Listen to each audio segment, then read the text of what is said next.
You ever see those park signs that say, "Do not feed the animals"? Most people think it's about safety, but it's deeper than that. When you feed animals, you change their behavior. They stop hunting. They stop foraging. They stop surviving the way they were designed to. Dependency replaces instinct. Now think about that for a second. What happens when humans start getting fed instead of working for it? That's the warning behind the sign. It's not about the food, it's about protecting the drive. When the government becomes your grocery store, your hustle disappears. You stop asking, "How can I create?" And you start waiting, "When's the next drop?" That's what happens in the wild too, because animals stop hunting once they expect handouts. And once the hunger is gone, the purpose goes right with it. That's why the sign says, "Don't feed the animals." Because feeding something that's capable of feeding itself destroys what makes it powerful. It's not even about the meal, it's about the mindset. Handouts turns lions into house cats. A lion in a cage might look safe, but it forgot how to hunt. It's the same thing is happening in America right now. A nation that once hunted opportunity is now begging for comfort. We've traded challenge for convenience, and it's killing our instincts. The sign says, "Do not feed the animals," because real strength comes from the struggle. Now here's the part that most folks don't want to hear. Whoever feeds you can also starve you. Once you depend on the hand, that hand owns your future. They don't need chains anymore, just benefits. And when people get comfortable with that system, they'll fight to protect it, even when it keeps them weak. So the next time you hear free, remember, there's always a cost. Freedom isn't free, it's earned by staying hungry. Let me show you something. While most folks are waiting to be fed, truckers are still hunting. We get up before sunrise, load up, and move what keeps this country alive. We don't wait for food, we deliver it. And that's why this lesson hits home.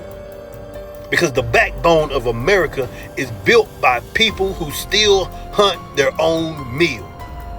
That's freedom, not waiting for the feed truck to roll by. God gave us the instinct to survive, to build, protect, and provide, not to wait. And when you lose that instinct, you lose your calling. That's why this message matters. It's not about politics, it's about purpose. When you feed what's strong, it grows. When you feed what's weak, it stays weak. So the next time you see that "Do not feed the animals" sign, think about it like this. Don't let anyone feed you into forgetting the hunger that God put inside of you. You know, somebody commented and said, "We don't live in the wild anymore. We need to hold the government accountable because we elected them, because they should be helping the people." And all that sounds good until you look at what the word government actually means. The word comes from the Latin gubernare, which means to steer or control. Before that, the Greek word kybernon, to steer a ship. So government was never about helping the people. It was about guiding, directing, controlling, steering the people. Think about that. The same way that a captain steers a ship, the government steers society.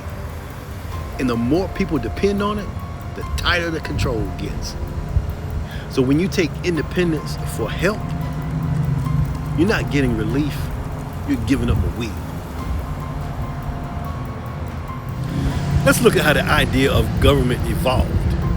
Back in ancient Greece, to govern just meant to steer, to guide a ship, or lead a people. In Rome, it became political. So emperors ruled, citizens obeyed, And then by the Middle Ages, kings claimed they ruled by divine right. Then came modern democracy, a new look, but the same steering wheel. They called it representation, but the purpose, it never changed. Control, direction, control the behavior, you control the outcome. Now fast forward to today, control isn't through force anymore.